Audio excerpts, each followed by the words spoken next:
nordestina, né? Nordestina é daquele jeito, se espalha. Mas sim, eu me chamo Suzana, né? Alguns de vocês aqui, nós somos trabalhadores da casa, já nos conhecemos bem. Para quem não conhece, eu nessa vida tenho alguns títulos, né? Sou advogada, sou mãe, sou filha, sou espírita, né? Desde os 13 anos de idade, e também sou arte educadora, sou formada em educação artística, que é a minha paixão, as artes como um todo, e venho percorrendo essa trajetória aqui do espiritismo desde os 13 anos, né, que eu estou na casa espírita, graças a Deus, porque eu tenho certeza que eu sou um espírito suicida, e se eu não tivesse conhecido o espiritismo, talvez eu não estivesse mais aqui entre vocês.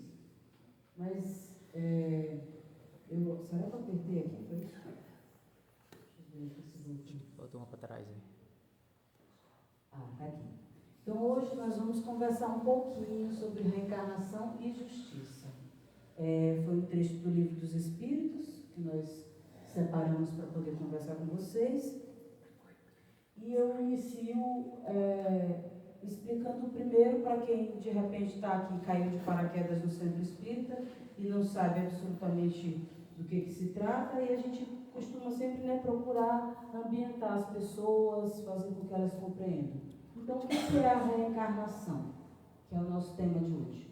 Reencarnação é o conceito filosófico e religioso de que a alma ou a essência espiritual de uma pessoa retorna à vida em um novo corpo físico após a morte biológica. O objetivo central é a evolução contínua, o aprendizado e a expiação de falhas de vidas anteriores. Então, nós acreditamos enquanto espíritas que temos a capacidade de reencarnar. Mas só enquanto espíritas? Não. Enquanto cristãos, porque o próprio Cristo falou sobre isso no Evangelho. Na Bíblia está cheia, repleto de passagens em que se fala sobre a reencarnação. Outras religiões também acreditam na reencarnação. E nós temos aí algumas coisas que podem fazer a gente compreender melhor e acreditar nesse divino mandamento, nesse divino princípio que é a reencarnação. Então nós vamos hoje conversar, e aí eu tenho uma pergunta para fazer.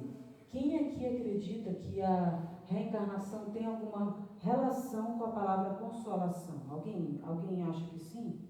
Levanta a mão para mim, deixa eu ver quem acha. As pessoas acham, certo, legal.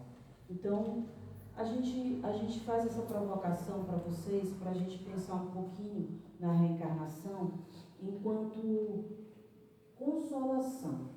Consolação por quê? Porque o Espiritismo é a doutrina consoladora, correto? Então, ele trouxe para a gente uma das principais marcos, ou eu diria base da doutrina, que é a reencarnação, que é a nossa capacidade de voltar ao plano físico diversas vezes. Então, essa palavra vai fazer mais sentido ao longo da palestra. Então, a reencarnação ela é o caminho da evolução. Está baseado aqui nosso estudo no Livro dos Espíritos, as questões 166 a 171, e começo a provocar vocês. Por que voltamos? Qual é o real objetivo dessa jornada? Né? Quem gostaria de responder isso? Alguém gostaria de responder? Levanta a mão para mim. Por que a gente volta à Terra, gente? Se é tão pesado e difícil, né? Será que Deus tem tempo lá em cima, lá no cosmos, no universo, ou aqui entre a gente, onde Ele estiver, para brincar, né? Não. A gente acredita que não. Né? Então, essa pergunta, por que voltamos, ela é muito forte, né? E ela tem muitas camadas. Né? No que eu acredito? Né? O que eu estou fazendo aqui nessa vida? Nós podemos começar a pensar sobre isso através dos nossos próprios comportamentos. Nós nascemos ignorantes, simples, nós viemos para cá, para esse mundo e para outros, para diferentes mundos também, povoamos diferentes mundos, e nós nascemos simples e ignorantes. E Deus nos deu essa capacidade maravilhosa de amar. Nós viemos como seres gregários. Nós não estamos aqui para viver como se fôssemos uma ilha, isolados, solitários. Solitários e isolados, nós não conseguimos evoluir, nós não conseguimos melhorar, nós não conseguimos ser a capacidade, a potência que cada um de nós somos. Sozinho, lá no meu cantinho, encolhidinho, eu não consigo. Eu preciso de vocês, eu preciso das pessoas, eu preciso me relacionar com o mundo, com as pessoas à minha volta, para poder fazer sentido, para poder eu ter algum sentido ali em responder o porquê de voltarmos, qual é o real objetivo dessa jornada. E nós encontramos com as dificuldades os nossos defeitos. Por que a gente precisa voltar várias vezes? Porque nós temos defeitos. Porque nós desenvolvemos um ego, nós desenvolvemos um comportamento que desde sempre, até de pequenininho, quando a criancinha nasce, a preocupação dela é em satisfazer as necessidades mais básicas. Mamar, fazer um cocôzinho, o carinho que ela quer, o conforto, o abraço. Então, a gente nasce pequenininho já precisando de um monte de coisas. E a gente passa uma boa fase da vida já trabalhando esse egoísmo mesmo. A minha mãe tem que fazer isso para mim, e eu quero isso, e eu quero aquilo, e eu preciso disso aqui, eu preciso daquilo ali. E a gente vai trabalhando esse comportamento ao longo da nossa vida. E se a gente parar para pensar, a gente leva esse comportamento com a gente o tempo inteiro. Existe uma parte nossa de egoístas que é importante para a gente, porque a gente precisa se manter vivo, a gente precisa cuidar da gente, a gente precisa se amar, porque está lá no Evangelho. Nossa, minha garganta já está seca, eu falei tão pouco. Já está lá no Evangelho. Ama teu próximo como a ti mesmo. Como a ti mesmo. Então, é uma coisa que não dá para separar. Eu tenho que ser um pouco egoísta, mas daí a eu transformar o meu comportamento de me amar, de cuidar de mim, de pensar em mim, em algo que passa dos limites, sai da proporção do que é bom, do que é agradável, do que faz bem, para atingir o outro, para maltratar o outro, para esquecer do outro, deixar o outro num patamar de dificuldade. Não dá. Então não pode ser dessa forma que a gente pode estar trabalhando a nossa encarnação. Então, como a alma se depura? A resposta do Livro dos Espíritos é sofrendo a prova de uma nova existência corporal. A matéria é como uma oficina da alma. Aí eu coloquei aquela moça ali estudando, assistindo uma aula, e nós somos esses estudantes. Nós somos essas pessoas que vêm aqui, que encarnam, para aprender um pouco mais. Tem uma encarnação que eu vou conseguir trabalhar o meu defeito de falar mal da vida alheia, de apontar para o outro sempre o problema dele. Eu estou sempre preocupada em resolver a vida de todo mundo, sendo que eu não dou conta da minha. Mas eu estou preocupada em dizer, fulano, não dá certo a vida dele, porque ele não faz isso, não faz aquilo,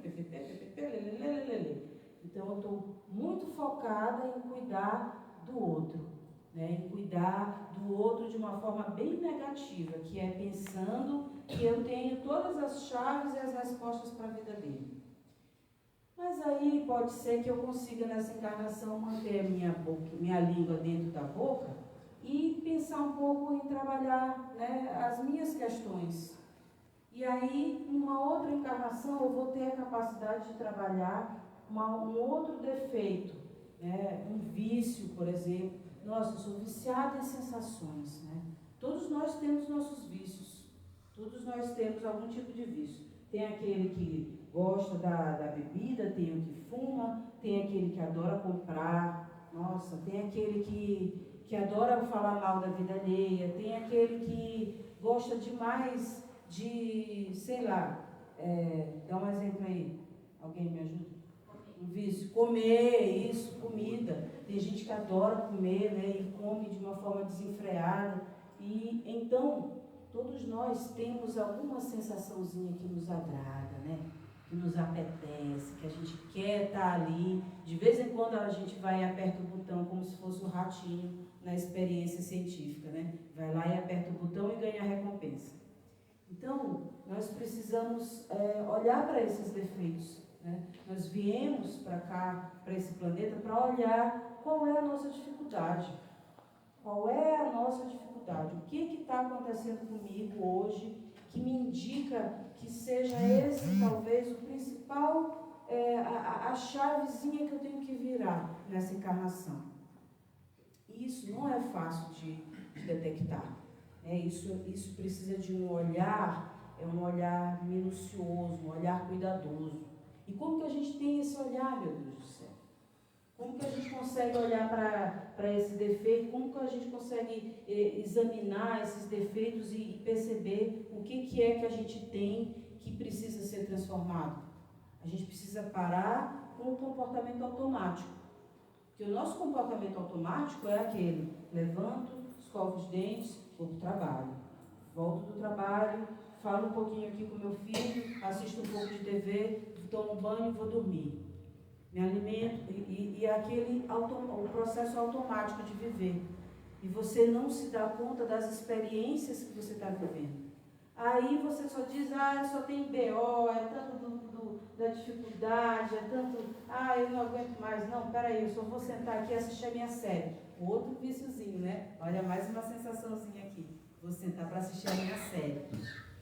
E só que aí, o que acontece? Quando eu vivo no piloto automático, eu não consigo observar as questões que a vida está me puxando. Porque os problemas, os BOs, como a gente gosta de falar, eles são as questões que a vida está me colocando para eu pensar. Os BOs, as dificuldades, elas são as questões que eu tenho que parar para olhar. O que isso aqui está tentando me ensinar? E qual é a nossa tendência? A nossa tendência é dizer assim, não, eu não quero esse problema. Sai. E se eu tivesse uma tela aqui, não, esse problema não, esse não, esse não, eu não ia aceitar problema nenhum. Não é mesmo? Eu não ia aceitar nenhum problema. Mas aí o que acontece? A gente entende que essas dificuldades, né, essas provas que a vida nos manda, são justamente as questões que a gente precisa trabalhar aqui. Então, às vezes a gente vem com problemas de saúde, às vezes a gente vem com problema de um familiar, às vezes a gente vem com problemas de relacionamento, a gente tem problemas com a gente mesmo, que a gente não consegue se relacionar bem com as pessoas. São uma série de situações que a gente vem para trabalhar. E aí, eu paro para fazer um pequeno parêntese. Será que só aqui rapidinho, só aqui o que eu falei bem rapidinho, será que a gente dá conta de trabalhar tudo isso numa só vida? Não dá, né, gente? Não dá. É coisa demais. Só num rápido olhar, num rápido apanhadozinho, a gente consegue perceber que nós temos uma vasta quantidade de coisas a trabalhar numa encarnação. Então, não dá numa encarnação só. E aí nós passamos por muitas existências, né? Nós conseguimos perceber isso através das nossas habilidades adquiridas, que é essa facilidade inexplicável em alguma área da vida. Eu tenho algumas experiências, né, com isso. Eu acredito que vocês vão lembrar também da de vocês. Eu acredito que vocês vão lembrar. Quando eu era criança, eu sonhava muito com cavalo. E eu subia no cavalo, eu andava para cima e para baixo, pocotó, pocotó, pocotó, aquela beleza, né? É como é que chama a mulher que anda de cavalo? Amazônia, obrigada. Então, eu me sentia ao máximo nos sonhos, né? E aquilo era uma coisa assim, fantástica, maravilhosa. No dia que eu subi num cavalo pela primeira vez nessa existência, foi como se eu já tivesse feito aquilo 1 milhão de vezes. Ninguém precisou me ensinar como é que eu botava o cavalo para um lado ou para o outro, como é que eu fazia o cavalo correr. E assim, a simpatia, o entendimento, o bem-estar que aquele animal me fez, tudo aquilo parecia que era sempre já tinha acontecido na minha vida. Enquanto a gente vê outras pessoas que para chegar perto do cavalo estava apavorada de medo, eu cheguei, botei o pé, subi e vou embora. Entendeu? Além disso, eu tive já muitos sonhos relacionados à briga, à porrada, sabe, a guerra, a tiro, muito dessas coisas. Muita luta física. E aí também eu sou danada. Eu digo, não, eu vou experimentar isso daí também, né? Porque eu estou aqui, eu vou me colocar em situações aí de experimentação. Fui fazer karatê. Fui fazer kickboxing. Olha como é que está o meu currículo. Kickboxing, karatê. E, gente, parecia que eu estava numa parada assim que eu já tinha vivido. Né? A situação de aprender uma coisa muito fácil, de você ver outras pessoas na maior dificuldade para conseguir fazer eu ia lá, e pronto. Eu já me senti o máximo. Olha, tá vendo como isso aqui é fácil para mim? Porque fui um espírito guerreador, fui um espírito que estava no meio de alguma guerra, que teve que trabalhar essas situações em outros momentos, e eu trago isso aqui, está aqui, entendeu? Então, cada um de vocês, com certeza, tem alguma facilidade em alguma determinada situação, alguma habilidade, alguma coisa que vocês trouxeram de vidas passadas. Pode ser a facilidade em aprender uma língua, né? Pode ser alguma questão com animais, pode ser alguma coisa, enfim. São diversas as situações, né? E também existe a situação do déjà vu, aquela situação de você estar num lugar, comigo já aconteceu também, de estar num lugar, numa situação e ter a sensação perfeita de que aquilo já aconteceu. Nossa, isso aqui já aconteceu, essa situação já aconteceu comigo. Ou então estar num lugar e perceber que, nossa, mas esse lugar é tão familiar, eu me sinto em casa nesse lugar. Tem pessoas que vêm para cá, para o planeta, né, e moram em diversos países, e aí de repente, um belo dia ela vai para um país que ela não está vivendo nele, e lá ela se encontra e resolve ficar lá. Quantas pessoas a gente não já ouviu, né? Situações assim. Por quê? Porque encontrou um lar, que já foi lar daquela pessoa em algum momento. Então, todos nós, né, contamos com muitas existências. Todos nós estamos aqui vivenciando e vivenciando novas existências. Para que isso aqui pudesse ser construído, né, toda uma comunidade, uma civilização, precisaram várias encarnações. Né? E eu digo mais, assim, algumas coisas que o homem criou, com certeza ele reencarnou várias vezes naquele objetivo, naquela missão, e vindo com os pensamentos intuitivos, né, também sendo intuído pelo plano espiritual, para poder dar continuidade a essas construções e todas essas criações e a tecnologia que a gente tem hoje. Então é algo que é construído encarnação por reencarnação, porque se a gente pensar no primeiro grupamento de pessoas que veio para a Terra, nós éramos quase que animais, como se fôssemos macacos, né? Não tínhamos ainda um pensamento como nós temos hoje, né? Tão refinado, tão rebuscado. Então é uma coisa que foi trabalhada ao longo de séculos e de várias encarnações, que a gente vai deixando aqui na mente um pouquinho para a próxima vida. Toda vez a gente acumula um pouco de conhecimento, experiências e leva para a próxima encarnação.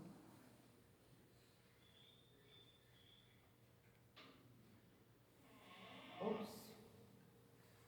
Aqui. Aí, a gente volta de novo para o objetivo da reencarnação. Expiação, reparação de erros, melhoramento progressivo da humanidade. Sem isto, onde é justiça? Eu botei essa imagem porque muitas vezes a gente descobre na televisão um monte de escândalos, né, relacionados a políticos. Escândalos de corrupção, né? Infelizmente no nosso país eles acontecem, entra governo, sai governo, e a gente vai descobrindo uma série de situações tristes de corrupção. E aí a gente pensa, meu Deus, essas pessoas que tiveram a oportunidade de fazer um bem para a população, tiveram a oportunidade de fazer um bem para várias pessoas, e aí o que elas fazem? Elas jogam toda essa oportunidade fora e vão vir uma outra encarnação, nós não sabemos. Nós não sabemos em quais situações, mas vão vir em situações de sofrimento. Né? Nós não sabemos precisar, obviamente, mas a gente sabe que vão vir em situações de sofrimento, vão vir em situações em que elas provocaram antes aquilo. Né? Pessoas que tiveram muito poder nas mãos e que jogaram esse poder fora, jogaram esse poder no lixo ao tratar a humanidade, né, da forma como trataram, sendo corruptos, desonestos, elas com certeza vão vivenciar situações de sofrimento. Vão vir em países ou em localidades de muita pobreza, vão vivenciar a pobreza e a dificuldade do povo que elas em algum momento tiveram a oportunidade de ajudar e não ajudaram. O meu pai, ele era uma pessoa que tinha os defeitos dele, obviamente, não era nenhum santo, ninguém é, né? Senão a gente não precisava reencarnar. A gente está reencarnando porque a gente está aqui em processo de evolução. E o meu pai, ele era auditor fiscal da Receita Federal. E ele tinha um quadro desse, um quadro de pessoas catando lixo, enorme na sala dele. Né? E ele alcançou o cargo de delegado da Receita Federal. Então, muitas pessoas, muitos políticos, donos de empresa, vinham conversar com ele, vinham no escritório dele, tratar e cuidar de assuntos relativos à aduana, a impostos, enfim. E muitas vezes ele recebeu convites para fazer, né, para corrupção, para fazer o que é errado, para fazer o que não deveria. E aí ele usava um quadro. Ele fazia assim: eu não posso fazer isso que você está me pedindo, porque o recolhimento desses impostos é para ajudar a sociedade, é para de alguma forma ser revertido para a sociedade. E quando eu te ajudo, eu estou contribuindo para isso aí. E aí ele apontava para o quadro e aí desconcertava totalmente a pessoa que estava pedindo para ele aquilo, né? Meu pai cansou de rejeitar presentes que mandavam para ele. Chegou geladeira na porta da casa dele, chegou um monte de coisas assim e ele rejeitava. Então, esse é o espírito da coisa. Veja que se você tem um cargo, a vida te colocou numa determinada situação de poder, você tem a capacidade de fazer a coisa certa. Mas e aí, qual vai ser a sua escolha? Qual é a escolha que você vai fazer? Né? Qual é o seu papel? Aonde que você vai se colocar nessa existência? Né? Para que lado você vai escolher pender? Né? Então, a expiação, ela é a reparação dos nossos erros. Nós erramos. E nós temos um Deus tão amoroso, que Ele nos dá a oportunidade de nascer e renascer diversas vezes para que a gente possa reparar esses erros. Como que eu vou reparar esses erros? Né? Como é que eu vou passar... digamos que eu cometi uma atrocidade na vida passada, eu queimei minha família toda num barraco, e agora, como é que eu vou reencarnar e olhar para essas pessoas, como é que eu vou ajudar essas pessoas? As pessoas não vão querer nem estar perto de mim. E aí Deus deu a possibilidade do esquecimento. Né? Nós não lembramos dessas situações, a gente só conversa e pede: me dá uma oportunidade, me perdoa, me dê mais uma oportunidade. E aí você nasce naquela família, e aí você é aquela criança ninguém na família gosta. Você é a ovelha negra. É aquela criança totalmente desajustada, que vira um adulto desajustado, que tá todo mundo ali em volta está tentando aprender a fazer, a ver como é que lida com você, né? Então, são diversas as situações em que a vida nos coloca para que a gente repare os nossos erros. Mas eu faço um convite para vocês. Vamos tentar reparar os nossos erros logo, né? Imediatamente. Não deixar para a próxima encarnação. Né? Porque o nosso caderninho vai enchendo, gente. Vai enchendo de coisas. Então, muitas vezes a gente está sem falar com aquele parente, aí brigamos por causa de política, ou brigamos porque eu queria a lasanha com molho branco e ele queria com molho vermelho. Enfim, por qualquer que sejam as razões, a nossa família, ela é o nosso principal núcleo de trabalho, né? É porque é onde estão os laços mais próximos, a gente está obrigado ali a viver com aquelas pessoas. Então, quando a gente tem algum desentendimento familiar, a gente precisa olhar para isso. Não posso simplesmente dizer, não, fulano é tóxico, não quero mais lidar com ele. Não dá, gente, não dá. A gente veio para se harmonizar, a gente veio para se entender, a gente, mesmo que é lógico que eu não preciso, se uma pessoa só me maltrata, só me trata mal, não tem uma palavra boa para me dar, eu não preciso ficar todo o dia inteirinho aqui colado com essa pessoa, óbvio que não. Mas tudo que eu puder fazer para ajudar, eu ajudo. Ela está nas minhas orações, se ela pede ajuda para mim, eu tento ajudar, e assim vai. Eu faço o meu melhor para que aquele nó, né, se desate, porque é muito pior eu totalmente ignorar aquela pessoa, eu excluir ela da minha vida, porque mais lá na frente eu vou ter que voltar com ela de novo, né? Vou ter que voltar novamente numa nova encarnação. Eu gosto de usar sempre o exemplo do meu irmão, porque eu reencarnei com um único irmão, somos um casal, e ele e eu, a gente vivia na porrada, né? Briga feia mesmo, a minha canela aqui na frente vivia toda roxa, de chute, e era aquela coisa violenta mesmo, já corria atrás dele com faca, e era aquele desespero, imagina, né? 2 crianças em casa, e um querendo matar o outro, e a gente era péssimo, gente, a relação era um negócio horrível. Sabe o que é você falar uma coisa e não ter nunca, o outro nunca concordar com você? Nunca. Mas absolutamente não havia algo que eu falasse que esse cristão conseguisse concordar comigo. Então foi duro. Minha infância foi difícil. Minha infância foi dura com esse irmão que a gente não se entende. Mas aí, graças ao Espiritismo, né, graças ao amadurecimento, hoje eu tenho uma outra relação com meu irmão. Uma relação de parceria, de amizade, de conversa, sabe, a gente conseguiu se harmonizar. E quantos outros lares não estão vivendo isso agora? Então a gente conseguiu se harmonizar, sabe? E o que acontece hoje? Eu até me arrepio de falar.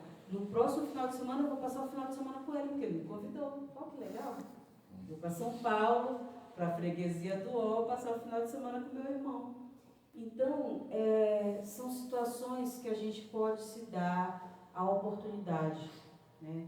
Não deixemos para a próxima encarnação. Vamos tentar fazer logo, vamos tentar desfazer logo as coisas que a gente tem, né? Os nós que a gente fez, vamos tentar desatar, que é o melhor caminho.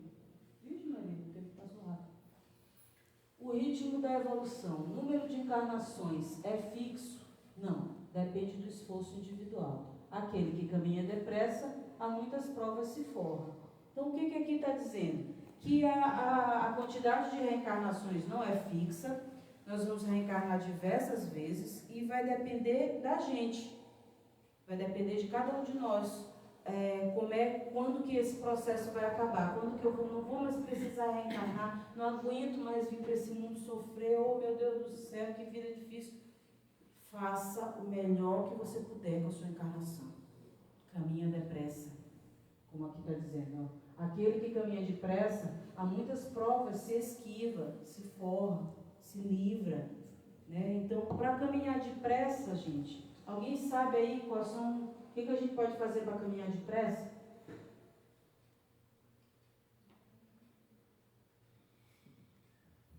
Hein? O que a gente pode fazer? Seguir os passos de Jesus, ouvir alguém ali falar. E o que Jesus fez de mais importante? Amor. Ô, palavra linda, né? Amor. Ele amou a gente demais, né? Ele curou, ele afastou espíritos que estavam ali perseguindo. Ele foi maravilhoso. Ele deu conselho, ele contou histórias pra gente, ele deu a mão, ele fez ele preparou até uma festa. Teve um dia que ele fez um monte de pão, vinho, vambora, todo mundo aqui junto. Jesus é da galera. Jesus é da galera, gente. Nós também temos que ser. A gente tem que acolher, a gente tem que abraçar, a gente tem que amar. Então, esse é o caminho, né? Para poder fazer com que esse caminho seja mais rápido, a gente precisa acolher as nossas provas, acolher os problemas, as situações e procurar aprender o máximo que a gente tiver para aprender com aquilo. Seja paciência, tolerância. Vamos pensar nos nossos problemas e pensar o que eu tenho para aprender com isso. O que eu posso aprender com isso? O destino final. A matéria não é eterna para nós.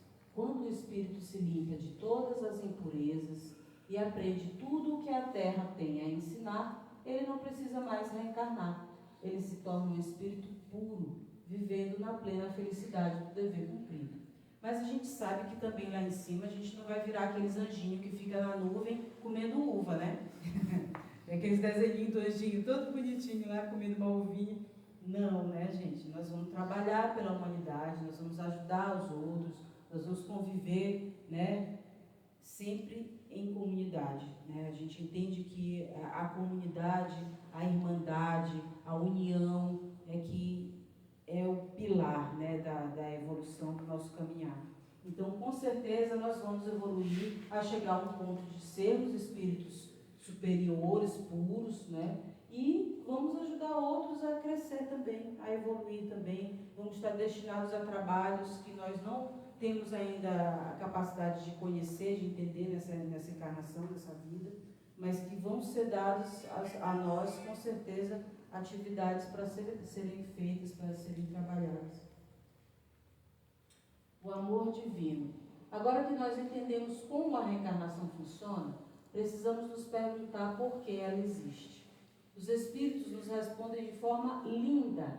Ela se funda na justiça de Deus. Um pai verdadeiramente bom nunca fecha as portas definitivamente para um filho que errou.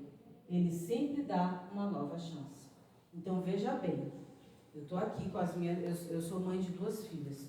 Imagino que uma das minhas filhas faz uma coisa, bateu na coleguinha na escola, e aí ela chega em casa e diz para mim: mãe, poxa, eu bati na minha colega, não foi legal e tal, a senhora me perdoa? Eu vou dizer o que para minha filha? Que não? Eu vou perdoar e eu vou dar uma nova chance para ela. Olha, não faça mais. Volte para a escola, peça desculpas para sua colega e não faça mais. Né? Tente não fazer mais, pelo menos. E esse é o mesmo comportamento que Deus tem com a gente. Imagina, se a gente que é tão imperfeito, nós que somos cheios de defeitos, a gente consegue fazer coisas boas para os nossos filhos, por que Deus não iria fazer para a gente? Então, como acreditar que eu vou morrer amanhã e vou estar condenado a uma pena eterna, porque eu pequei, eu fiz isso, ou eu fiz aquilo, ou eu deixei de fazer isso, ou deixei de fazer aquilo, e então eu estou... Para mim, não, você passa para esse lado aqui, não vai, para ti não. A punição eterna, fica aqui desse lado. Você, a felicidade eterna, aqui é sua. Que Deus seria esse? Que Deus seria esse? Né? Então, um pai verdadeiramente bom nunca fecha as portas definitivamente para um filho que errou. Ele sempre dá uma nova chance. Né? Tem até uma parte do Evangelho que eu me lembro bem, que fala assim: vós que sois maus, né, conseguem dar boas coisas aos vossos filhos, que dirá Deus que está nos céus. Uma coisa assim. É quase isso. muito de decorar as coisas não, tá? Mas é isso aí.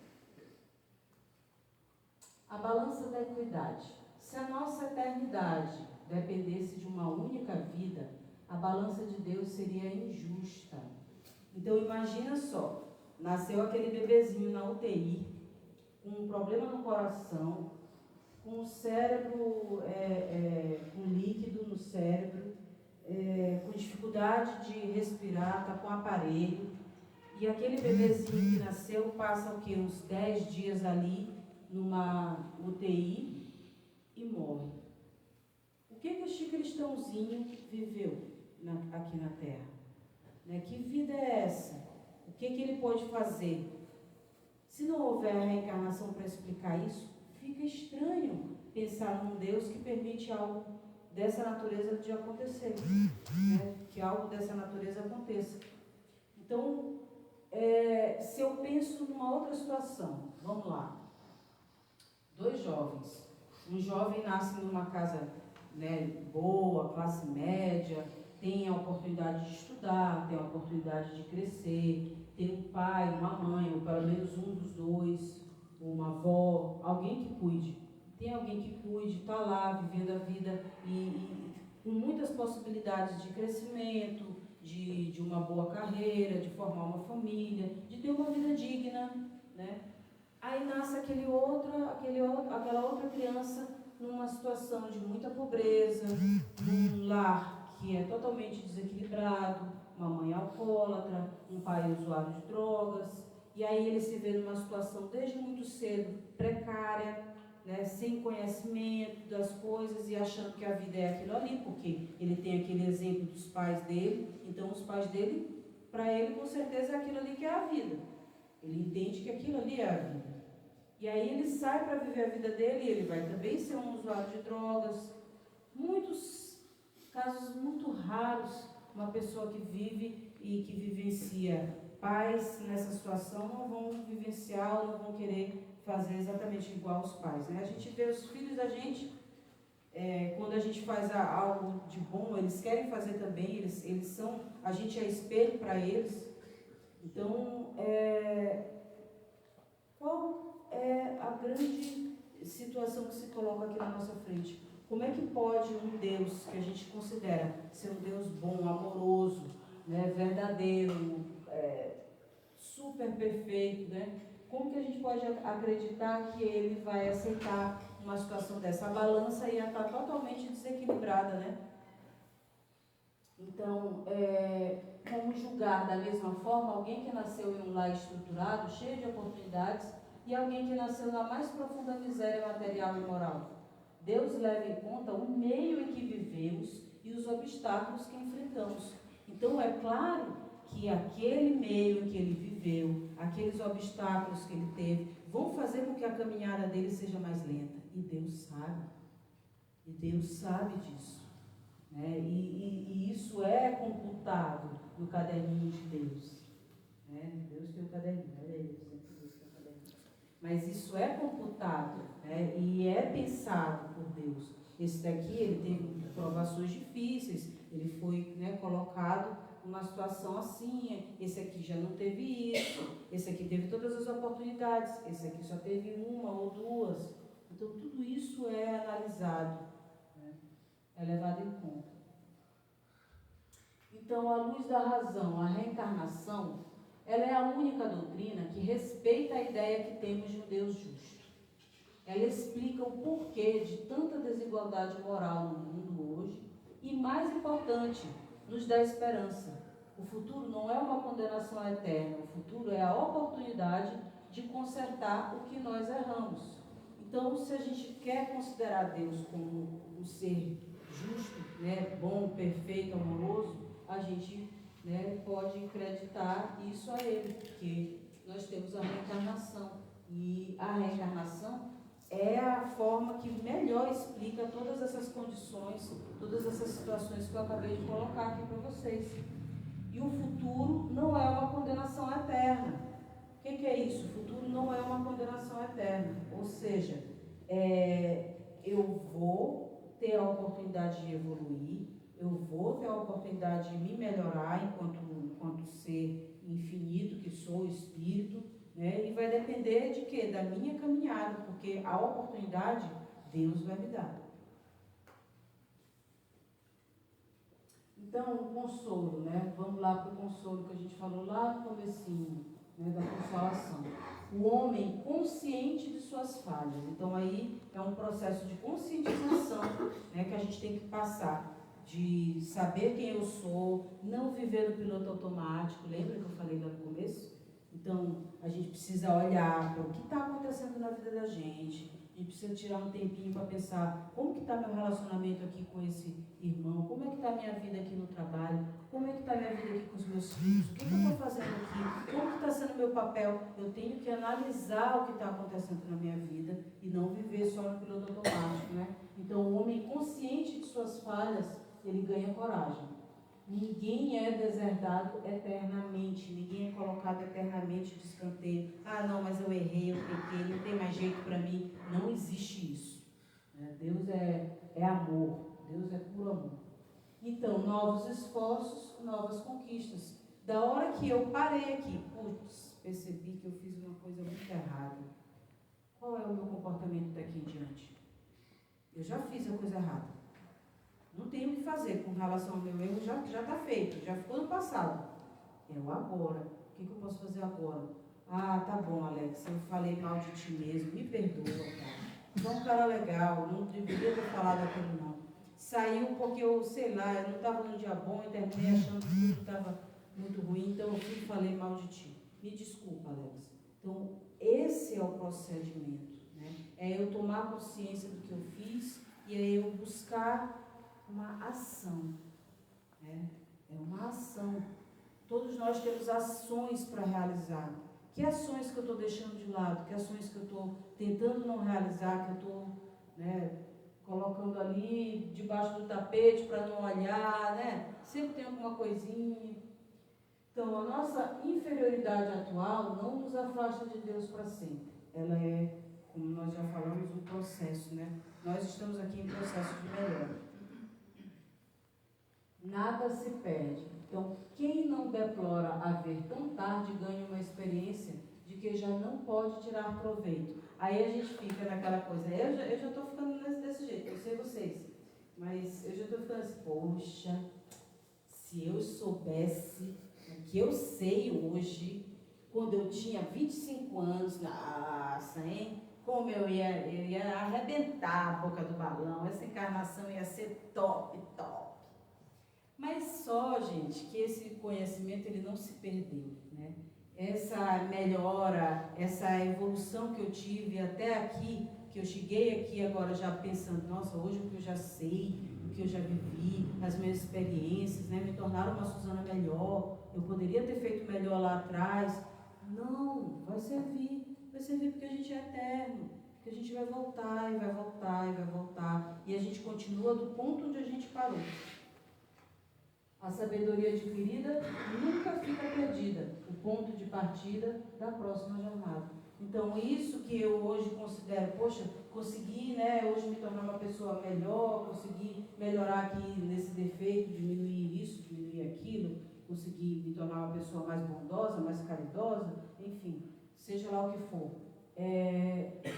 Eu posso partir daqui para minha próxima encarnação levando o que eu já consegui de melhor, né?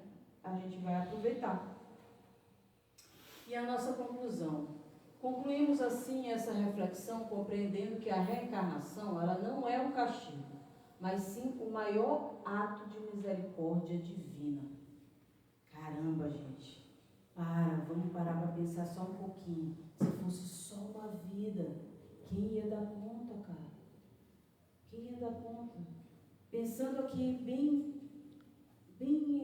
claramente assim que a gente vive um bom pedaço da vida do piloto automático, a gente não para pensar, a gente não dá valor às experiências, às coisas, às pessoas, não dá, né? A gente alcança um processo de evolução de forma lenta, né? Não dá, numa vida só não dá. Então a misericórdia divina é uma coisa linda. Graças a Deus a gente tem essa possibilidade. Então não percamos tempo. Vamos caminhar depressa na prática do bem, nos poupando de dores e construindo desde já o nosso destino de luz. Muito obrigada a todos.